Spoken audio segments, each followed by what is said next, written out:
Welcome to Sense and Sustainability, your podcast channel for sustainable procurement. We hope you like what you hear. Please go to www.iso2400.org for more information, learning resources, tools, and much more. Hello, I'm Sean McCarthy, Director of Action Sustainability. Welcome to podcast 3 in a series of 5 podcasts about human rights, business and supply chains. And I'm delighted to introduce Elise Gruel and Helen Carter. Elise and Helen, would you like to introduce yourselves, please? So Elise, would you like to just tell us who you are, what you do, and a little bit about your background? I'm a human rights lawyer. I started my career as a public defender, so my specialty was criminal law and really a public defender in criminal law for many years. I was also involved in the creation of the International Criminal Court, so I became a specialist in international criminal law. But now I work more as a human rights lawyer for the last 10 years, and especially in business and human rights, which is a new field of practice, which is now officially recognized in the legal classification by Chambers and Partners and other big law firms. So it is a real field of practice, which kind of marries different fields of law. We can get back to that. And I'm also an international mediator. I'm a member of 9 Bedford Row in London. So I think that's a connection to the UK that's worthy of mention. And I'm a lawyer licensed in France, in Canada, and also I'm a legal consultant with the New York Bar. Thanks, Elise. So, Helen, would you like to follow that? I don't think I can, to be brutally honest. You can. You're doing yourself down. But in terms of my experience, I'm obviously part of Action Sustainability. I've known Sean for a very long time because I've been with him virtually from the beginning on this one. I am actually procurement by background. I've sort of spent 3 decades working in procurement and supply chains. So that's the angle that I come to this from my perspective. I've been involved in sustainable procurement for about 20 years, but probably the last 10 ever since I picked up a piece of work for something called the Supply Chain Sustainability School, which some of you may be familiar with. I looked at modern slavery as part of that initially. Very much in those early days started to see it as this is something that's bubbling away and coming, needless to say why we're here today. Over those 10 years, I've been responsible for developing the school's approach to how we help with the construction industry. I've worked alongside businesses to understand how they look at particularly supply chain due diligence and best practice within this space. And this year was the launch of the British standard BS 25700, which is part of a standard, a free standard actually, that BSI have created to help organisations understand what they need to do to deal with modern slavery. I was part of the authoring committee and wrote particularly the procurement element of it. And I have the privilege of being the new head of the shadow committee for the UK for the new ISO standard that's going to be looked at over the next few years. So taking the British standard and taking that on. So whereas Elise has the legal framework, I have less of that, but much more around that sort of supply chain due diligence and engagement space. We can move on to talk about practice, because we talk about the UN guiding principles, and I read them quite some time ago, and they're quite complex and big. It talks about nations and what nations need to do, and it's quite hard to translate that into business practice. And I know you both have a view on this. So if I can maybe start with Elise and ask you to talk about examples of some of the things that you've done around engagement, and also you talk about mediation in terms of kind of practically applying some of this good practice. Well, if we step back for a second and thinking about the UNGP framework, which is really the standard right now in the world, and of course the OECD incorporated it in its chapter 4 on corporate activities, and then they developed the responsible business conduct in 2018, which is being revised right now, so it's going to be even more practical. It's extremely well done, that work, very informative. So the framework talks about the fact and the reason this framework was created was really to tackle the issues of supply chain in a world that was going globalized and that was creating a lot of problems. The French law was created with the same spirit, that the companies, the corporations, have a responsibility to protect people against human rights abuse. And now it's extended to people on planet very clearly. The UNGPs don't talk about the environment, but the French law does, the European directive does, the Germans and the Norwegians do too. So the idea is to convey to corporate actors that they have not only to do process like they do so well, but there is a big change of paradigm. They're now recognizably responsible for what's affecting third parties, which is not the corporations. So, I mean, all the people, their employees and communities affected by projects, and everybody that can be affected by their activities in the form of causing, contributing, or linked by a business relationship, which is the vocabulary of the UNGPs and also of OECD, and again of the European directives. It's not that clear in the French law, but they have the same framework. So the first thing you have to map, you have to identify your risk, your severe risk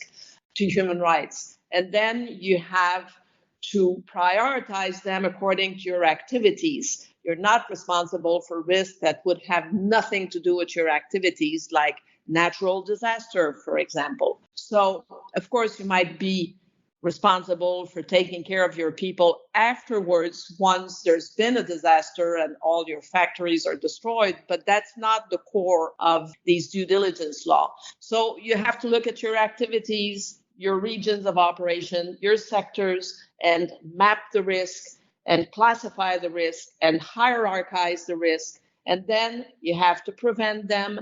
And if you cannot prevent them completely, you have to mitigate them, and then you have to remedy them. So you have to have grievance mechanism. This is the third pillar, and it's still very weak. It's a very weak third pillar at this stage. What's important is the change of paradigm. Corporate actors are used to doing due diligence on risk that matters to them, on their financial risk for shareholders and all that. They're not used to looking at risk to third parties, to people, and to the planet. That's something that's very hard for them to tackle. And in order to properly map these risks, my strong opinion is that you have to engage with stakeholders. Doing audit and certification is just not enough. I'll remind people there was an audit at Rana Plaza. I don't know what they saw, what they didn't see, but they certified the building and then it collapsed 3 weeks later. So, I mean, the only way you can do this work properly is to engage, and that is very hard to sell still. And I'm not even going to say that it's any element of bad faith. I think we need a lot of education and training and dialogue building to be able to understand the responsibilities of each parties and learning to dialogue and work well together. And this is not where we are right now. And of course, it has an impact on the business models we've been developing in this extremely capitalistic world of ours. Yeah. Thanks, Elise. It's a massive change you've just described for organizations. It is a massive change. Absolutely. Helen. Do you agree with that, Helen? Yeah. I was going to say, Helen, you mentioned in your introduction, Helen, that you're doing some work on, or you've done some work on the British standard. Now you're leading the UK Shadow Committee in developing an ISO standard on these things. How do standards help for people to understand what they need to do? I agree with Elise in terms of, that there is still so much awareness needing to be done, still so much training. And over the sort of 8 or 9 years, I think I worked out the other day that I've reached out to 4,000 or 5,000 people in training and awareness around principles of forced labor and modern slavery. So that's great. But in most cases, whenever I do these things, I've not come across anybody who basically says, oh yeah, whatever. In fact, I might have come across 3 or 4 who've gone, yeah, whatever, it's not our issue, it's too far down the supply chain, walk on. Most people go, it's horrendous, what do we do? And there is although the OECD and the UNGPs are a great example, if we actually think about the big corporate global players, there are not as many of them as there are organizations embedded in the supply chain that need to actually undertake activity. And to go in with a UNGP or to go in with an OECD, you immediately get people going, oh, it's too big, it's too much. We're not that big a player. We're not a global actor. We might be a European actor or something along those lines. So when we were speaking back in November of 2018, we were talking to BSI about there needed to be some sort of standard. We very, very strongly said that it didn't have to be, or was not wanting to be, a standard that's auditable, because what we wanted to do was provide a framework that allowed businesses to think about that sort of shift in responsibility that's needed in an organization. And actually, the first step is to get businesses to even think about the fact that just because it's about supply chain, it's not just the sole responsibility of a procurement department, that it's got a much bigger footprint than that. So the framework was created specifically to allow people to think about, if I don't know where to start, here's something that I can do, and be used as almost like a milestone plan that can be given to organizations to say, you know what, your legal counsel might be up to space, or you haven't got legal counsel. Your procurement teams might be up to space, they might not be, but your board definitely needs to be considering these things. Your HR department needs to be thinking about this.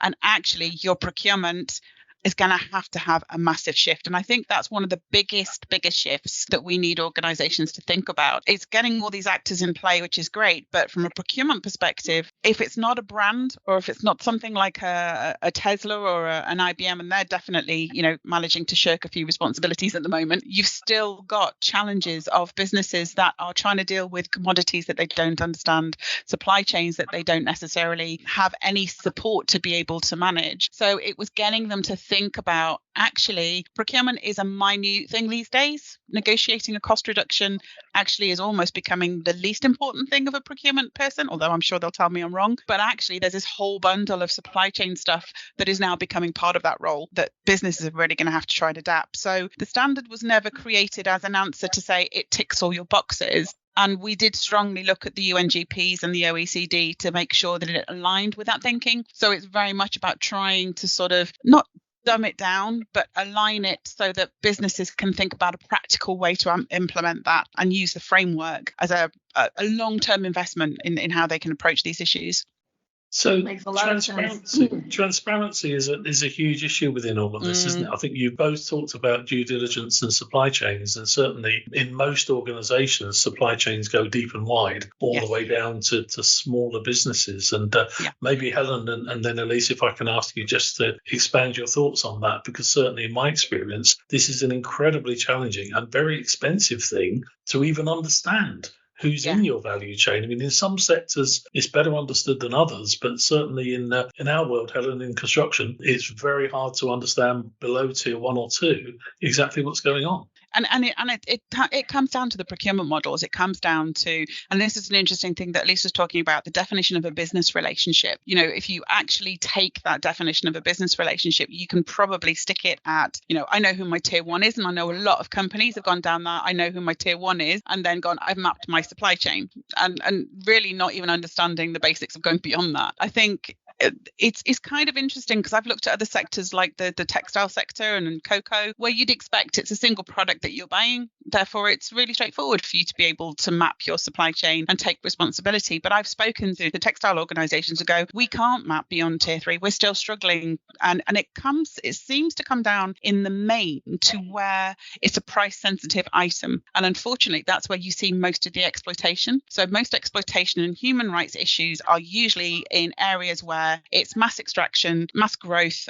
So agriculture, in cotton, in a lot of the mining and extractive industries, where actually it doesn't make any sense to manage your supply chain because it's about bulking everything up. So some of the paradigm shift that we're talking about is actually about some of the economic models that are necessary to be able to start extracting. So if we're looking at polysilicon, for example, in solar panels, we need to be able to get much more transparency around that component material. We need to understand copper. And there's a lot of work in the mining industry trying to deal with these things, but it competes against the model of bulk it high, ship it in and get it into a hedge fund and get the cheapest price possible. So I think the huge challenges around transparency for me are namely the economic models we use in procurement actually disincentivize it. And some of the players don't want transparency because it keeps the cost levels down. I think the other issue is that procurement professionals now are expected to do a lot more than they maybe have the competency and capability to do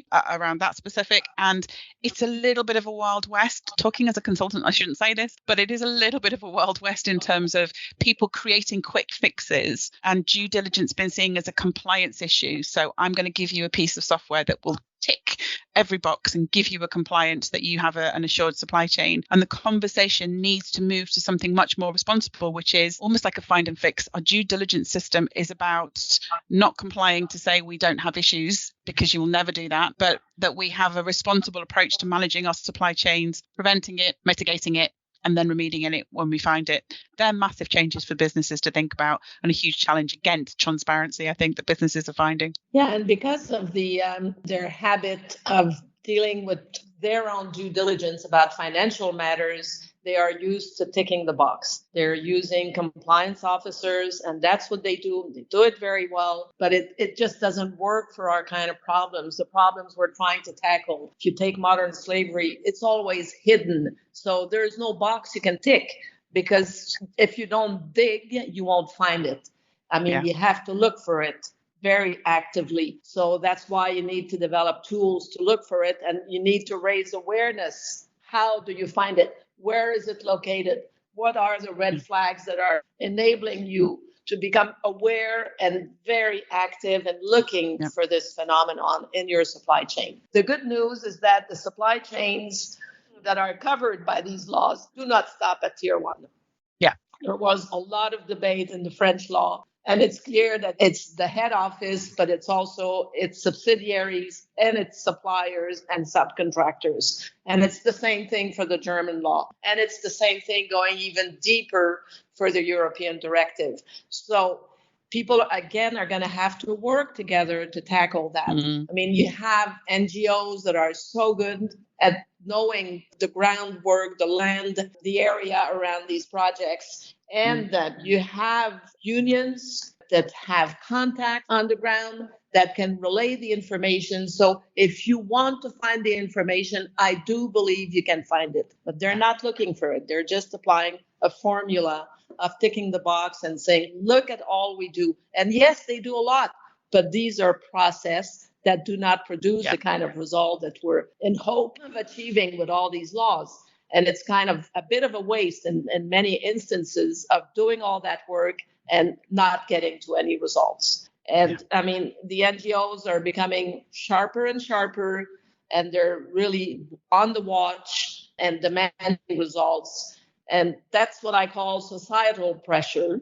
That's, I believe, will produce results, but I mean, the sooner the better. In my opinion, because, I mean, the results we're seeing after 10, 12 years of the UNGPs are a much bigger awareness and a lot of process. But if we go on the ground, I'm not so sure that we're seeing that much improvement as we should. I think one of the challenges there, Elise, is actually trying to marry, and I'm doing this at the moment with the solar panel guidance we're writing, and I call it the tripartite of responsibility, the sort of government, the business and the industry, and actually to tackle some of these issues. It's not about, and this is where I do have an element of sympathy for businesses, but they're demonized as they're totally responsible for what they're doing. And there are some really bad case studies of where businesses have been more than complicit, have been quite instrumental in some of the breaches that are going on. But the reality is that to a certain extent, their hands are tied in certain areas, and they need to be working much more constructively with industry and government to be able to start setting those levels of standards that they're looking for. And I think that means a much more of a maturer conversation around, not demonizing human rights, but actually, and modern slavery and exploitation, and even labor exploitation. No one looks and says, we've got no modern slavery right now on our doorstep. Thank you very much. And they're ignoring the amount of exploitation that's happening in what I call the softer level, that maybe the grayer area that's happening in this space. So it's almost trying to move it away. And I try to do this a lot when I speak to a lot of clients and say, it's just about people. What would you expect standards to be, and how far can you cascade that into a supply chain? And it's really interesting with the transparency conversation. You know, when Brexit happened, when the Ukraine and Russia happened, it was so amazing how quickly businesses were able to understand where products were coming from, where they were able to comply with the Russian sanctions, or whether they were able to understand some of the supply chain resilience issues. So we know they have capacity if they really try. But for some reason, when you start to then overlay some of these human rights bits, because I think they're worried about, am I ultimately culpable for what's going to be found? And have I got the leverage and have I got the influence to actually make any change? They just don't want to look. And I heard a very interesting debate saying that the transparency laws might end up with a situation, and we're finding this at the moment with some of the research we're doing. I think it's called bifurcation, where you fundamentally end up with two supply chains, a clean supply chain and a non-clean supply chain. The clean supply chain for those that are willing to look for it and pay for it and comply with all the requirements, but where human rights standards are less supported at a government level or in the country, where they can then trade with others that don't have the same compass as say the Western developed economies do, or the developing economies that are trying to grow in this space, they'll happily go with the less clean, the tainted supply chain. And it's amazing for me how businesses can be that inventive over trying to find ways to meet legislation and standards and growth economies, whilst saying if you put that much effort into putting a solution that put the problem right in the first place, we wouldn't be sitting here talking about it. So it's an interesting dynamic, I think. Well, if we go back to, you gave a very good example with sanctions. I agree with you. Most of corporations have been complying with sanctions because the consequences are so severe if they're caught not respecting these sanctions. I mean, both economically, reputationally, legally. I mean, the U.S. system, for example, is extremely, I don't want to say invasive, but certainly very, I can't find the word right now, but it's capable of acting, has a great power of action to take action against countries that are violating sanctions. And the sanction, the sentences, the economic impact is very big. So they will make the effort there. And of course, I mean, the sanctions, for example, in the Modern Slavery Act are not big enough. So they just don't feel they have to do it, because it does require an effort to look for something that you don't want to know is there. So, and transparency in supply chain is an extremely important tool, and they have to own it. They have to say, yes, we do want to know. I still believe education and training is extremely important. We can push that to the consumers. The consumers could also be a huge leverage on corporate actors to say, we do not accept buying these products. So that's a long-term work. I always tell my clients, we don't expect that everything is going to change overnight. What we expect is that you're aware of the problem and that you're doing something and that you're showing us a real effort to be on a continual improvement line and path. So if you get that already, you have something. And of course, when the grievance mechanisms start working properly, then the consequences will be more biting and people will want to do something about it. But it also needs to be presented as something motivational. And when I think of young people, they don't want to work for a corporate actor that's known to be a violator of human rights. They're not interested. So these corporations are losing a lot of talents in their attraction to young people, and that's also going to force a change. So it's a series of actions, some negative, some positive, and I think we need to use carrots and stick to change this world, and we need to develop incentives that are positive. I don't believe humans change just by the negative impact. If I think of criminal law, that's a very good example. I mean, you need to motivate people positively, and that's not something that's been done enough. And of course, the NGOs tend to shame and blame, which is extremely important. I'm not going to remove that from them. They've made huge headways with that. But at the same time, it's not always very motivational. No, so you want to avoid being named and shamed, and you're trying to hide. I mean, so it does trigger back that lack of transparency. It does. And I think the other thing as well is the conflicting area at the moment. So I remember when the Modern Slavery Act came out, and I was at an event at the House of Lords where we were discussing the Modern Slavery Act and the transparency piece and the review that the government were doing around transparency and why was it not working. What I found really, really telling was I actually asked a question to the panel and said, how many procurement people are in this room? How many people are in this room that are supply chain people? And they said, OK, answer the question. And there was 3 of us in a room of 55 people. The rest of them were NGOs or government bodies that were trying to work out how to be able to deal with this. And I think there's still a lack of open dialogue between the various stakeholders that are coming in, because it's a subject matter that's so emotive. And whilst NGOs do a great job of raising awareness, they can also scare organisations into not having the best response, but have a reactive response. And then actually what you're trying to do is get clients to say, right, listen to the NGOs, but don't just listen to them. Listen to the businesses, listen to the government, listen to your stakeholders, and have a more collective approach, and then own it. That's the other problem, is that they won't own it because they see it as a compliance issue. They're constantly running to catch up rather than establishing, this is what we're doing, this is why we're doing, and having transparency of thinking, transparency of how we got to this position, and having a debate. And it sounds idealistic, but it's where we need to get to for businesses to make real change, because otherwise what you'll also find, and this is obviously where we're going with Just Transition eventually, is that right now the human rights world is not yelling as loud as the net zero world. So, and we know that in the response to net zero, there's human rights being trampled all over the place in order to be able to provide so much of the materials needed. So trying to get businesses to think about owning it, thinking about actually how it has interdependencies and intersectional aspects across other business requirements, whether it's resilience or carbon or something along those lines, means that we've got much more of an opportunity to get it bedded as business as usual, whilst at the same time, like you say, using the big stick to make them realise some of the paradigm shift they might need to make to actually effectively make the change. And it's not just in human rights, actually. It's that they need to make a big paradigm shift in a lot of things to get things to be more sustainable. Just to segue on what you just said, I do want to get to mediation and how it can be a powerful tool here. But before that, I mean, like 20 years ago, nobody was equating environmental issues with human rights. It seemed like, totally remote issues with no connection whatsoever. And now I think everybody is recognizing that any environmental violation will have a huge impact on human rights, on the livelihood of people, the water they drink, the land they cultivate, the air they breathe.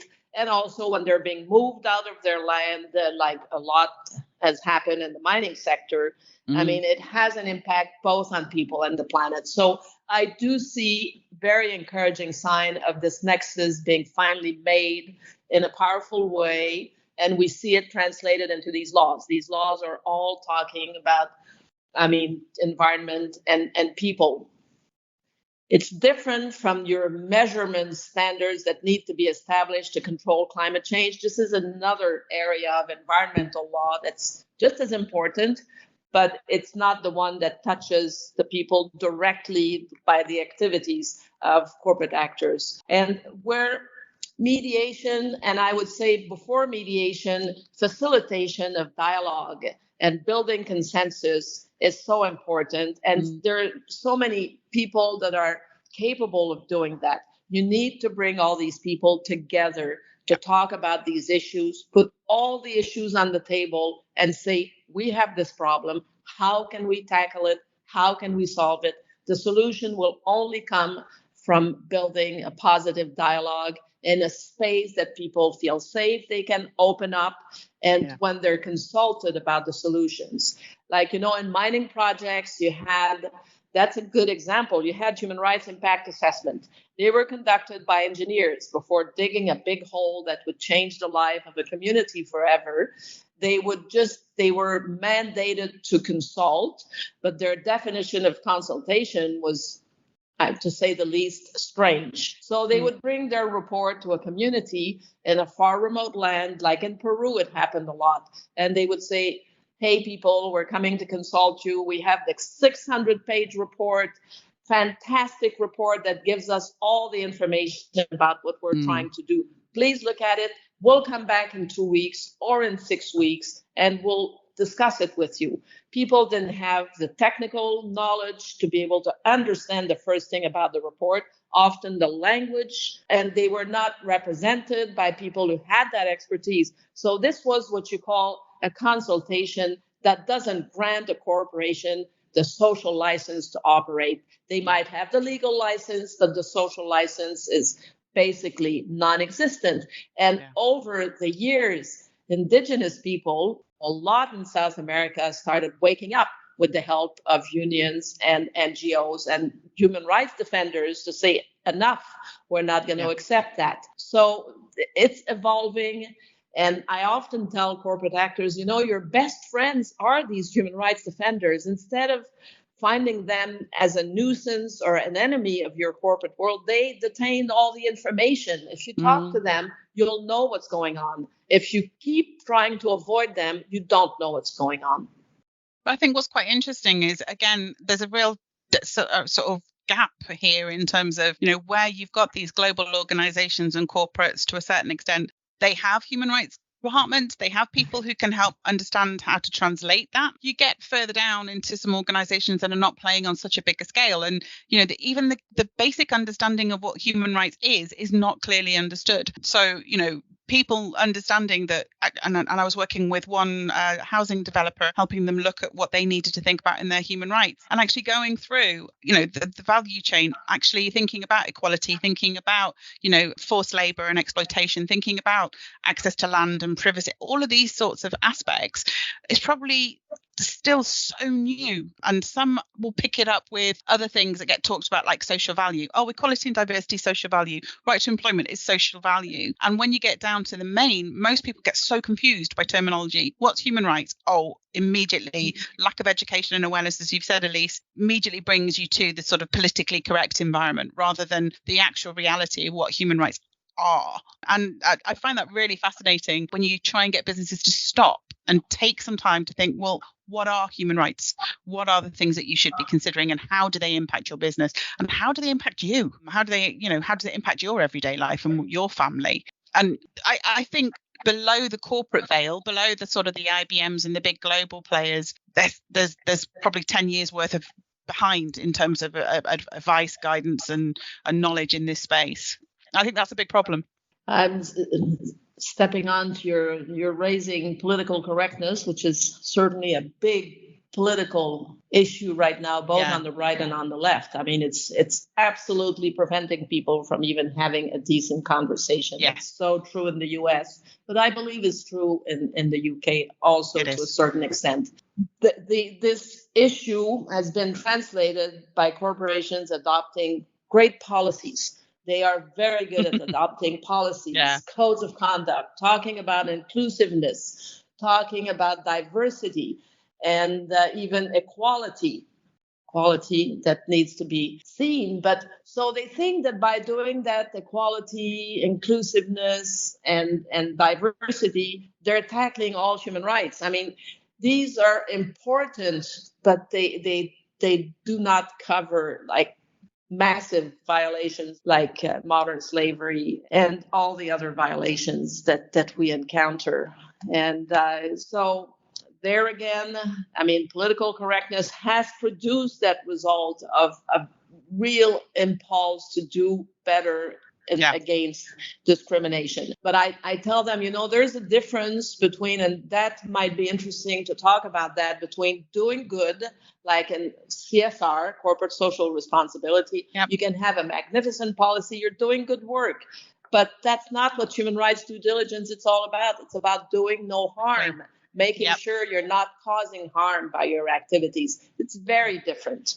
And I think that's really interesting, because we were having a conversation internally with some of our team recently around the definition of sustainability, and starting to see, the conflict between, well, there's sustainability, there's ESG, there's human rights, there's CSR. I mean, it's a little bit like, name bingo in terms of trying to come up with all these different elements. And I think that's the other problem for businesses, is how do they navigate all these different levers and understand? And the problem is that businesses just don't take time. There's nobody senior enough in most organizations solutions. A global company will have a department where they'll see it as a compliance issue. Tell me I'm okay. Tell me I'm not exposed to anything. Right, that's it. It's done. It's not embedded in the way the business operates. It's just a department that keeps us clean, that keeps us legal, that makes sure there's nothing coming to bite us. But your sort of definition of do no harm and actually thinking about structurally how the business operates from a model perspective, and actually ESG has a part to play, but it's not, if I'm going down an ESG route, that's not my answer. If I'm going down a sustainability route, that gives me another answer. They're all parts of a jigsaw that's supposed to come together. Absolutely. Yeah, they're all pieces of the jigsaw. Yeah. And I think businesses, they're just getting there. I mean, I remember in the early days when I was doing, when I first joined AS with Sean and doing my first lots of carbon training, that getting people to even acknowledge climate change sort of 15 years ago was an uphill battle in most of the companies that we were talking to. Now I'm really fed up of hearing about it because everybody wants to suddenly jump on the carbon bandwagon. And you're like, yeah, but there's so much more now that you need to be thinking about. And there's much more out there, much more evidence, much more risk. And the human rights side of things is a very interesting dynamic with this sort of, I've heard from some clients where they've gone, I just need my solar panels, Helen. Just tell me how I can find a solar panel that I can find a tick that I've got no issues of forced labor and extreme political issues in there, because I'm not going to not buy solar panels because I need my net zero target. And they're real problems that they're trying to work out who's shouting the loudest and who do I then respond to, which shows a lack of investment and awareness. That U.S. law that stems from an amendment in 2015 of the U.S. Trade Facility, it's called the U.S. Trade Facilitation Act, which amended the Trade Act of 1930. Obama decided to amend it to prevent the entrance into the United States of goods made by slave or child labor.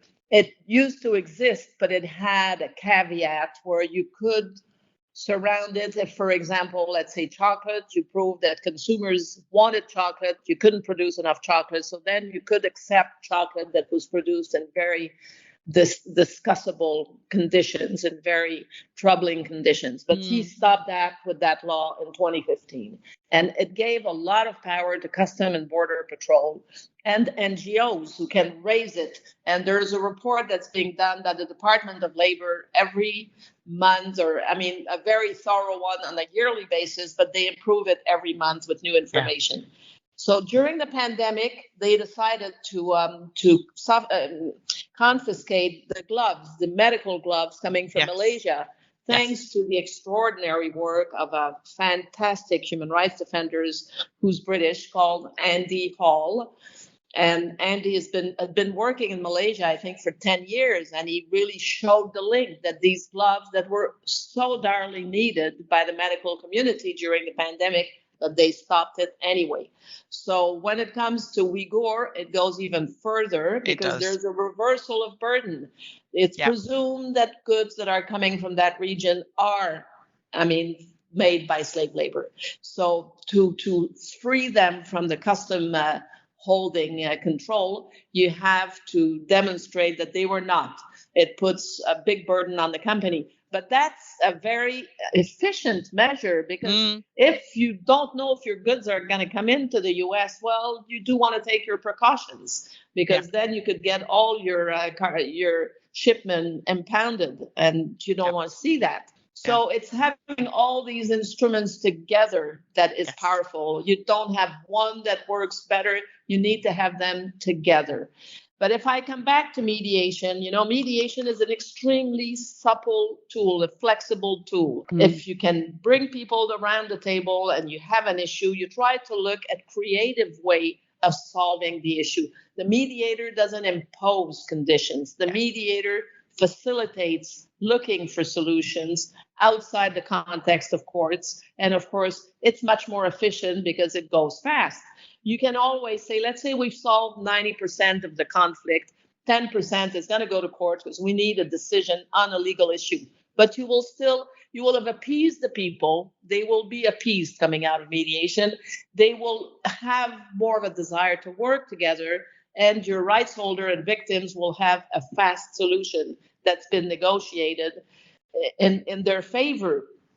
So this is very new that it's happening in the field of business and human rights, but I feel it's an extremely promising tool that we need to use more and more and more and more. Yeah, and hopefully it's going to happen. It can be a conflict, on ESG, for example. Companies won't agree on the meaning of S. Well, you bring an expert mediator on ESG. He will help the parties better understand what they have to do. Then they can keep on traveling their path.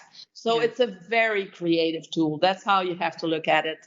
And it gives immense prerogatives to the person who knows how to use it well. And it's confined to rules and to very strict responsibility for the mediator.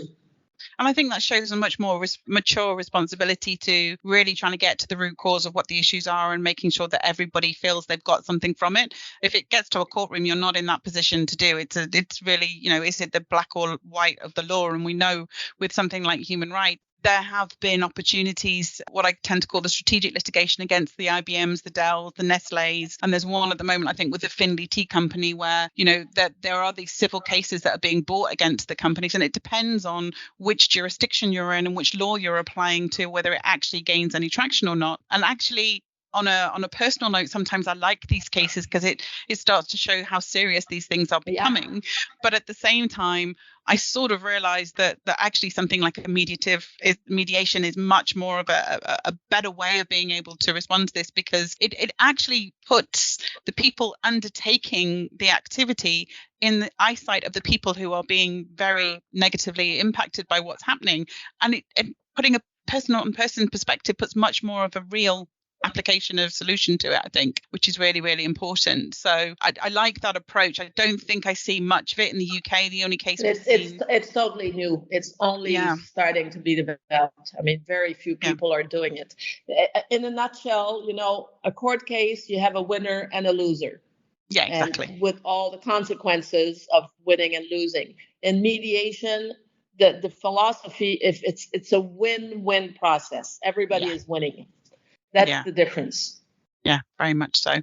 Ladies, thank you very much for that really comprehensive and passionate overview in terms of what needs to be done, what best practice looks like in addressing human rights. This is podcast 3 of 5 in our series around these issues. So if you haven't listened to the others, please do so. I think you'll find them inspirational. Thank you. Thank you for listening to our podcast on sense and sustainability. Please listen out for more episodes. For more information, learning resources, tools, and much more content on sustainable procurement, go to www.iso2400.org.